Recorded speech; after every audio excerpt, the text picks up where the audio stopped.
September 21వ తారీఖు మహాలయ అమావాస్య చాలా విశేషమైనటువంటి రోజు. పితృదోషము కానీ లేకపోతే జీవితంలో వివాహం కావడం లేదు, వంశవృద్ధి అవ్వాలి అంటే సంతానం కలగాలి. సంతానం కలగాలి అంటే వంశస్థులైనటువంటి పితృదేవతలకు అనుగ్రహం ఉండాలి.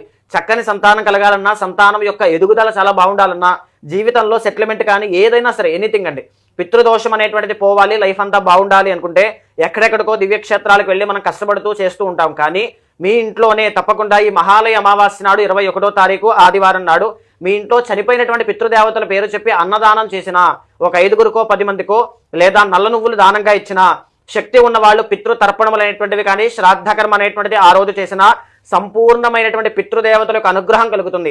ఈ పితృపక్షం అంతా కూడా పితృదేవతలు ప్రేతపూరి ఖాళీ చేసి తమ తమ ఇళ్ళు అయినటువంటి మీ ఇంటి వద్దకు వచ్చి వేచి చూస్తూ ఉంటారట. నా అనుకున్న వాళ్ళు నాకు ఏదైనా చేసి పెడతారా అనేటువంటి ఉద్దేశంతో వేచి చూసి మీరు ఏమీ చేయకపోతే శాపనార్థాలు విడిచిపెట్టి వెళ్తారు. కనీసం మీ శక్తి బట్టి వాళ్ళకి ఏదైనా మీరు చేసి పెడితే